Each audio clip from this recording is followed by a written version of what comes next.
Olá e bem-vindo ao loop temporal que eu vou criar com esses dois últimos vídeos de todos os tempos. Porque hoje nós vamos estudar filosofia para a PD4, que é o último vídeo de filosofia de todos os tempos, mas não é o último vídeo que eu vou gravar na minha vida. Eu ainda vou gravar o de história, eu inverti os dois, um dia eu explico por quê. Então este é o último vídeo que vocês verão, mas não é o último que eu gravarei. Ao final dele haverá uma despedida emocionante, conto com vocês até lá. Vamos lá. O que vai cair na PD4 de filosofia? Vai cair filosofia moderna, o racionalismo de Descartes, o empirismo de Locke e Hume e o Immanuel Kant. Então vamos lá. Filosofia moderna. Bom, como nós sabemos, o material de filosofia esse ano foi completamente bizarro. Não fez o menor sentido. Se tivesse sido organizado, a gente ia ver aqui a linha do tempo da filosofia. Mas não foi organizado. A gente pulou de Platão para filosofia moderna. Não faz o menor sentido. A gente nem viu Aristóteles. Não teve prova de Aristóteles. Isso é um absurdo. Então, vamos voltar à Grécia Antiga, certo? Sócrates, Platão, Aristóteles, fim da Idade Antiga, né? Depois de alguns séculos, Idade Média, São Tomás de Aquino, filosofia moderna. Qual que é o contexto dela? É o renascimento cultural, que vocês já estão careca de saber que foi no século XV e XVI, onde houve uma ascensão da burguesia, houve o mecenato, que era patrocínio do dinheiro da coroa para artistas escreverem suas peças, inclusive Gil Vicente escreveu O Alto da Barca do Inferno. Vocês sabem que é a época onde Michelangelo fez Davi, fez a Capela Sistina, a burguesia se tornou a classe dominante, houve o renascimento econômico com o fim do feudalismo, houve o renascimento cultural na Itália, houve obras, houve Camões, Shakespeare, a razão retomada dos valores gregos, blá blá blá, vocês já sabem de tudo isso. Mas a gente estudou isso na história e na literatura. Agora a gente vai estudar o mesmo assunto através da filosofia. Bom, a literatura olha para as obras que foram estudadas nesse período. A história olha para as ações do homem nesse período. A filosofia olha para as ideias desse período. E quais eram as ideias desse período? Bom, havia um conflito entre as ideias nobres e as ideias burguesas, os valores nobres e os valores burgueses. Os nobres eram a classe dominante, caso você queira usar esse termo marxista, eram a classe dominante na Idade Média, só que eles foram decaindo com o tempo e aí fizeram parcerias com os burgueses para destruir os feudos e constituir os estados nacionais. Então aqui vai haver, né, o absolutismo, então construção de estados nacionais, então o rei é escolhido por Deus acima de tudo, tal. Quais eram os valores nobres? Os nobres ainda tinham uma mentalidade medieval, literalmente falando. Eles ainda pensavam muito na questão do teocentrismo, eram muito apegados à religiosidade, a dogmas e a honrarias e privilégios que eles tinham. Já a burguesia, que estava ascendendo nessa época, ainda não era, né, a classe fodona, ela defendia coisas como o antropocentrismo, o individualismo e a meritocracia. O antropocentrismo a gente vê nas obras que exaltam o corpo humano, nos estudos sobre o corpo humano, como o de Da Vinci, por exemplo. Então, esse é o conflito, o teocentrismo com o antropocentrismo, a religiosidade, né, a moral com o individualismo, o dogmas, os privilégios com a meritocracia, né, quando a meritocracia de fato era algo revolucionário à sua época, né? Então, é esse conflito aqui que você tem que entender, a burguesia crescendo e a nobreza caindo, tá?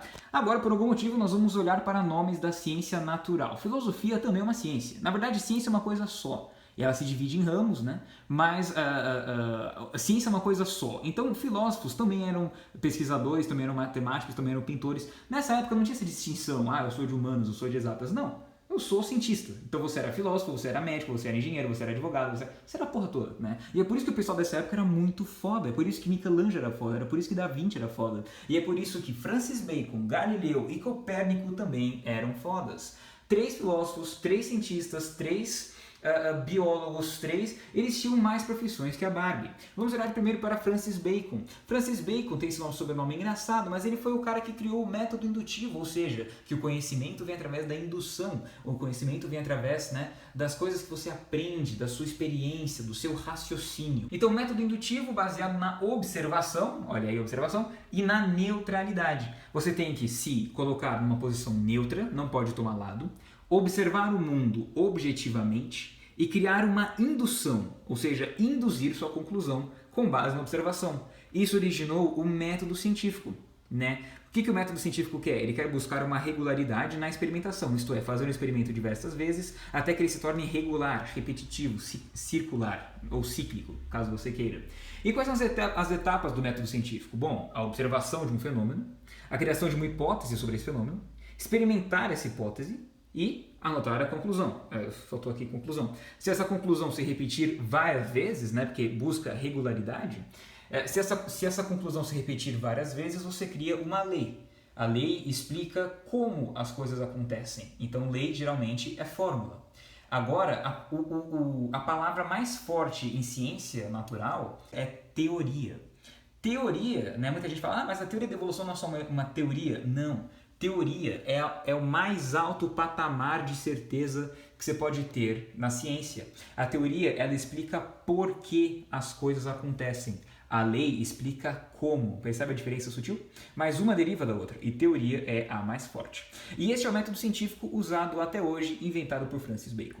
Segundo nome é Galileu Galilei. Galileu estudava geometria e também cálculo. E ele vai inventar o telescópio, olhar para os corpos celestes, perceber que eles eram imperfeitos, derrubando a ideia aristotélica, a ideia da Igreja Católica. Ele vai perceber que as órbitas são tortas, não é uma coisa bem separadinha. Ele vai perceber que... Enfim, ele vai percebendo diversas pequenas coisas, como as crateras na Lua, por exemplo, que vão derrubar o modelo aristotélico. Aristóteles dizia que tudo no mundo tem sua coisa. Aristóteles era muito causal, né? Tudo tem sua causa, tudo tem seu ponto de estar no universo. Então a Terra no centro, Terra plana no centro, tá? Inclusive os gregos foram quem inventaram a Terra plana. A Terra plana no centro, a Lua, acima dela um outro círculo com alguns planetas, depois um outro círculo com mais planetas, depois o Sol. Tudo isso girando como se fosse um relógio, como é que se chama aquela peça redonda? Estou muito cansado, não consigo lembrar. Tudo como se fosse uma engrenagem girando perfeitamente, calculadamente. Só que aí o Galileu fala assim, o Aristóteles, não, você estava errado. Né? Só que como ele vai fazer isso? O modelo aristotélico já durava há 2000 anos. Se a gente tivesse estudado Aristóteles, vocês iam entender por que ele é tão importante. Mas percebam o seguinte, as ideias que Aristóteles teve, elas duraram 2000 anos. Durante 2000 anos, a ciência do mundo era baseada nos pensamentos aristotélicos, cara. Isso é muito louco. Os pensamentos de Aristóteles para a economia duraram até o século XIX e XX. As ideias de Aristóteles para a ciência duraram até o século XVI e XVII. As ideias de Aristóteles sobre, a organização política durou também até o século XVII e XVIII com as revoluções. Tudo que Aristóteles formulou durou pelo menos uns 1500, 2000 anos, cara. Mas daí Galileu vai provar que não, Aristóteles estava errado, os corpos celestes não são perfeitos, suas órbitas não são perfeitas, o heliocentrismo é o verdadeiro, o Sol está no centro, não a Terra está no centro, e a invenção do telescópio, como eu já disse. Aliás, sabe como Galileu fez para ver o Sol pelo telescópio sem ficar cego? Ele esperou ficar de noite. O terceiro nome é Copérnico. E Copérnico foi um matemático e um astrônomo, muito importante para a astronomia, certo? E foi Copérnico quem inspirou Galileu, tá? Porque ele gerou o que se chama de Revolução Copernicana. Os estudos dele geraram a Revolução Copernicana, que foi essa revolução científica, essa nova ciência, essa nova maneira de fazer ciência. E essa nova ciência foi contestada pela Igreja Católica, porque ela ia derrubando os dogmas, aqui ó, cadê? Os dogmas que a Igreja tinha desde a época medieval, cara. Então Galileu foi perseguido. Na verdade, hoje em dia, essa versão é contestada, né? O Galileu, na verdade, ele foi perseguido por outras coisas, não pelas teorias, mas enfim, vamos aqui usar a versão mais consolidada, que é que ele foi perseguido pelas suas teorias e pelas suas ideias, né? Que é essa tal da nova ciência, que derrubava os dogmas da igreja e, portanto, foi mal vista e foi censurada, chamaram a Inquisição, enfim, fizeram os caras negar o que eles falaram, né, em público e os proibiram de continuar trabalhando em seus projetos, ok? Mas o legado que esses caras deixaram ecoaram na eternidade e inspiraram diversos outros filósofos, como veremos a seguir. Vamos agora para o racionalismo de Descartes. Qual é o contexto histórico? Bom, é praticamente o mesmo do filosofia moderna. A Revolução Copernicana, que eu acabei de falar, as descobertas das grandes navegações na América Portuguesa, América Espanhola, América Inglesa e reformas protestantes, Lutero, Calvino, etc, etc. O que Descartes vai dizer? Nós precisamos do método moderno. Qual que é esse método moderno? Bom, ele bebe aqui da fonte renascentista, mas ele vai dizer o seguinte: vamos fazer um método de 4 passos. Primeiro, encontrar evidências. Evidências do quê? Bom, nós não podemos aceitar tudo aquilo que pode ser duvidado. Como eu posso acreditar que o que eu vivo é real? E se isso aqui for um sonho? E se eu for louco? E se isso aqui for uma ilusão? Né? Descartes tocava muito na questão do sonho e da loucura, mas hoje a gente pode trazer isso para, por exemplo, simulação. E se sua vida for uma simulação ultra, mega, ultra realista, criado por uma civilização e nada do que você vive é verdade, né? É o filme Matrix, basicamente. E se tudo que você vive for uma mentira, isso aqui não existe, aquilo ali não existe, nada. Isso aqui é uma simulação, é uma realidade virtual, entendeu? A gente está conectado a um monte de cabo e nada disso aqui é real. Como essa ideia não existia na época de Descartes, ele vai usar a ideia do sonho. Então, olha, não podemos aceitar tudo que vemos à nossa frente. Isso é uma evidência.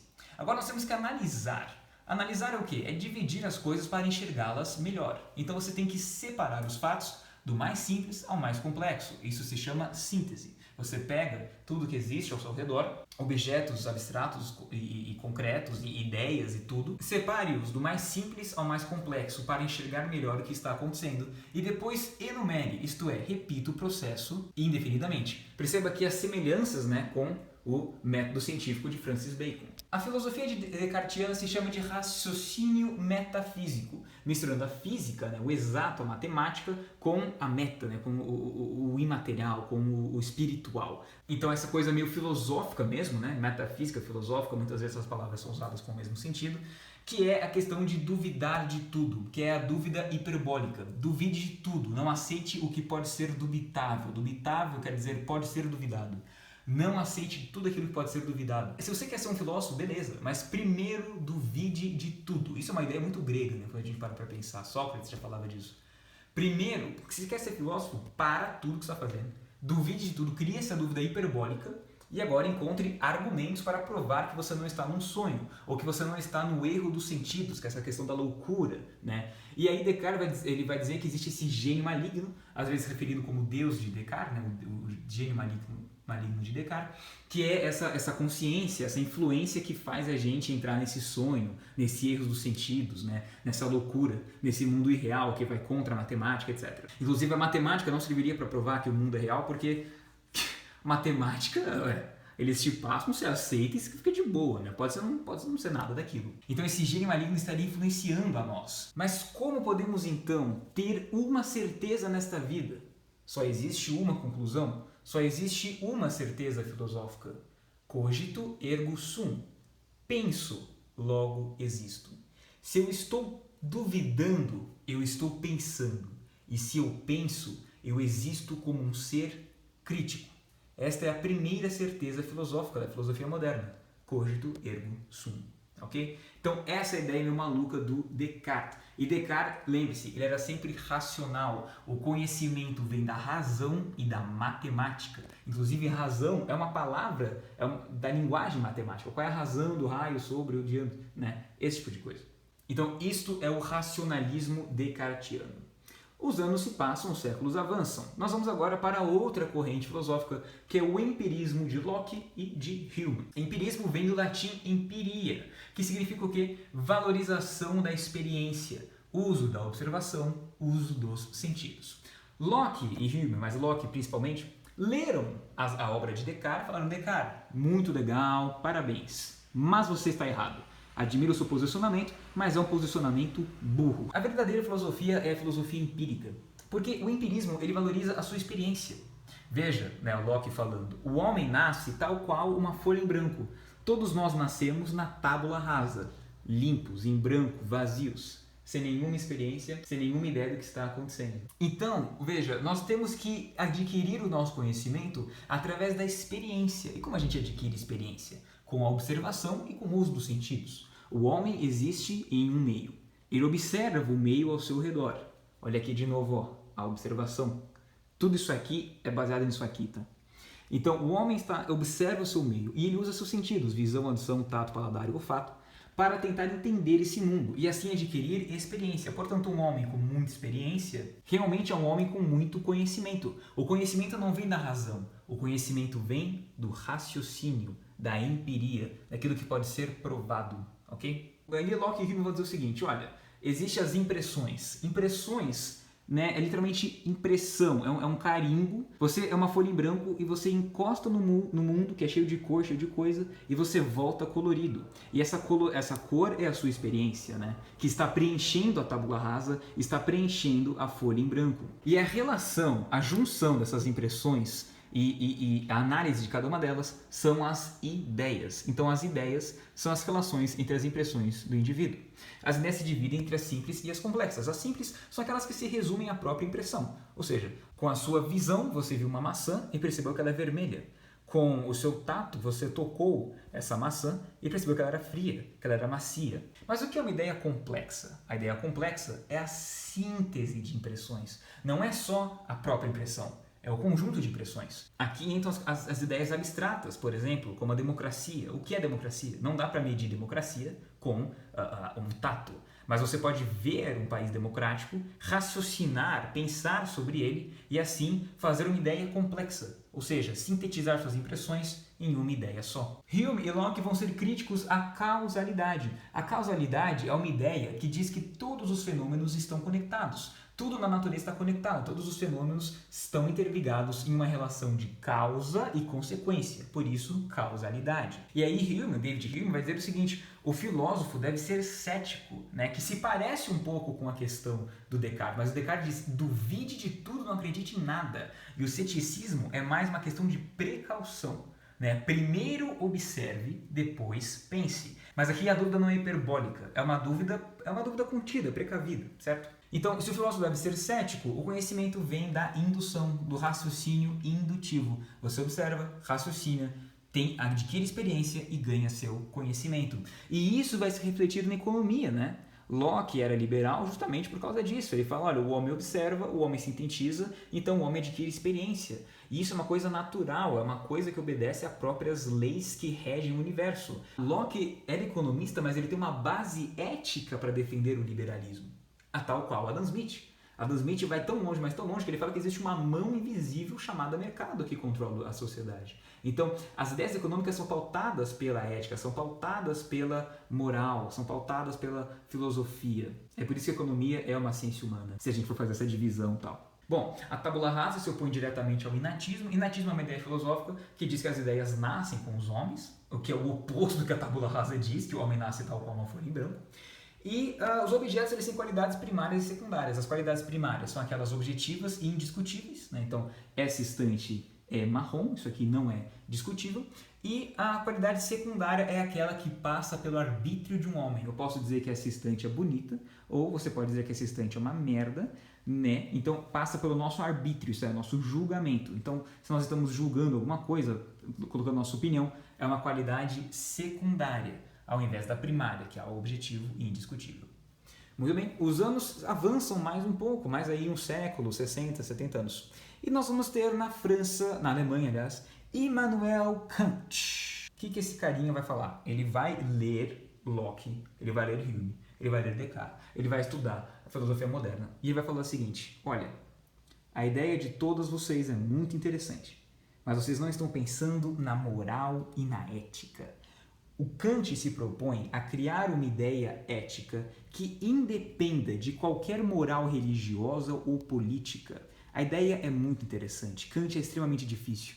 Ele quer achar uma ética universal. Por quê? Porque ele diz que o homem tem o dever de ser justo. E isso é um imperativo categórico. Pensa na gramática. O que é um verbo no imperativo? É um verbo que dá uma ordem. E categórico é uma expressão de aumento, né? Então, a professora foi categórica em seu sermão. Esse imperativo é categórico, ou seja, é algo firme, é algo pontual, é algo pertinente. O homem tem o dever de ser justo e uma ética independente, uma ética que não se baseie na religião, uma ética que não se baseie na política, nas leis dos homens, porque elas são falhas. Nós precisamos de uma ética que nasça com o homem, que exista acima. Existem fatores éticos que são acima de religião, de política. Então essa é a discussão que o Kant faz em pleno século XVIII, durante a Revolução Francesa e o Iluminismo. Não à toa, as ideias dele foram muito pertinentes para essas revoluções da Europa do século XVIII e XIX. Kant vai separar os sentimentos humanos em inclinações e boa vontade. A inclinação, o que você está inclinado a fazer, é aquilo que você está predisposto a fazer. É seu desejo, é sua paixão. Mas nem sempre isso bate com a boa vontade. A boa vontade é composta pela razão, pelo bom senso, coisa que falta para muita gente, vamos concordar. Então não é porque você está inclinado a xingar o seu amigo que você deva xingar o seu amigo. Não é porque você está inclinado a vagabundear ao invés de estudar que você deva fazer isso. Não é porque você está inclinado a comer comida porca que você deva comer comida porca. Você tem o desejo, você tem a paixão por fast food, mas a sua razão e seu bom senso tem que bater na sua cabeça e falar assim, olha, maneira aí.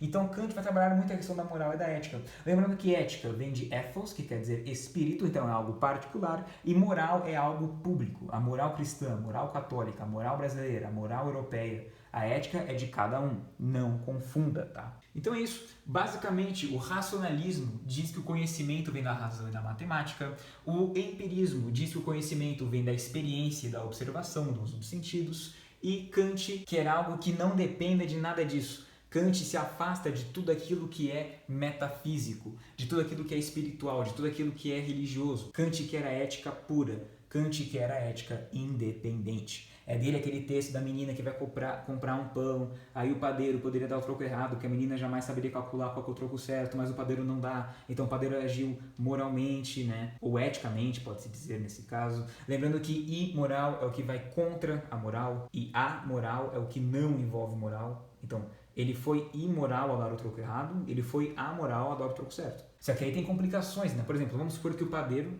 pensou em dar um troco errado, e deu o troco certo. Aí a ética dele prevaleceu. Mas agora ele pensou em dar um troco certo e deu o troco errado. Aí a ética dele foi destruída, né? Então tem essas pequenas nuances. Mas basicamente é isso. Este foi o último vídeo de filosofia. E para vocês, não para mim, o último vídeo de todos os tempos. Então eu gostaria de fazer uma pequena despedida e alguns agradecimentos. Eu vou ter que virar isso aqui e mostrar as costas. O outro lado, o lado que vocês nunca viram, porque ao invés de só olhar a lousa, hoje vocês vão ver o outro lado da história. Em vez de ver minhas mãos chacoalhando na frente da tela, vocês vão ver a mim. Olá e tchau. Mentira. Não, eu vim aqui me despedir. Que coisa horrível, vou morrer? Não, ninguém vai morrer. Os meus vídeos vão. Acabaram os vídeos. Mas este é o fim. O último vídeo que eu gravei foi de história. Mas o último vídeo que vai ser lançado, aliás, que foi lançado, é este, de filosofia. Eu fiz esse pequeno capricho porque eu tenho um toque e eu queria encerrar a minha leva de vídeos com a matéria que começou tudo, que foi história. Eu ia colocar o meu primeiro vídeo de todos os tempos, mas vocês já fizeram um favor de montar aquele belíssimo vídeo para mim. Então eu não preciso colocar isso aqui. Mas estou aqui para agradecer de verdade. A belíssima homenagem que vocês fizeram para mim no dia da formatura foi realmente um dos grandes momentos, acho que, da minha vida. Você já parou para pensar que, tipo, isso nunca aconteceu em nenhuma outra formatura? E eu me sinto muito especial por isso. Vocês me agradecem muito pelos vídeos, de nada, mas eu que agradeço vocês por terem me assistido por todo esse tempo. Uma tradição que começou 2 anos atrás, agora está terminando. Eu adoraria fazer vídeos para a faculdade de vocês, mas eu não sei as matérias que vocês sabem. Então, agradecer, gente. Agradecer ao Pedro, que editou o vídeo. Agradecer a todo mundo que participou do vídeo. Agradecer a Gi pelo discurso que ela fez. E agradecer a cada pessoa que contribuiu com isso aqui. Muito, muito obrigado. Agradecer ao Laranjal, a Gi e ao Pedro, que compraram isso aqui no caso. Mas a cada um de vocês que contribuiu, muito obrigado, gente. Eu vou manter isso aqui ali no meu móvel como um símbolo dos meus primeiros alunos, por assim dizer, que são vocês. Os meus primeiros alunos, não oficialmente, mas na prática, é isso que aconteceu. Eu gostei de fazer esses vídeos, vou admitir. Em raríssimos momentos, eu achei, que saco, eu tenho que fazer vídeo. Mas eu sempre me divirto fazendo. E eu tento fazer com que vocês se divertissem assistindo. Então, obrigado pela audiência, obrigado pela companhia, obrigado pela homenagem, obrigado por isso aqui, obrigado por tudo. Eu me sinto muito especial, eu me sinto muito grato, eu me sinto muito acolhido. Eu lembro quando os meus vídeos começaram a sair da minha sala para passar para o segundo A, né? E aí, gente que eu nunca tinha visto antes. Uma vez o Léo, oi Léo, tudo bem? O Léo On. Você veio me agradecer na cantina, eu não te conhecia, só que você veio me agradecer por um vídeo que eu nem sabia que você tinha assistido. E aí vocês me acolheram, vocês me respeitaram, me aceitaram e gostaram dos vídeos e me elogiavam muito e me deram presente, vocês me deram um Homem-Aranha, vocês me deram um Homem-Aranha, cara, isso é incrível! E vocês participaram de um vídeo, então tipo, obrigado mesmo, tá? E o contato a gente continua, né? Claro que as coisas vão mudar, alguns vão pra lá, outros vão pra cá, mas vai ficar essa conexão para sempre, representada aqui pelo Homem-Aranha, dos meus primeiros alunos, que foi um prazer. Foi um prazer aqui fazer todos esses vídeos, todas essas lousas por todo esse tempo. Então, muito obrigado e tchau, tchau. Boa sorte, se comporte e tudo vai dar certo. Mas vai sim. Tchau!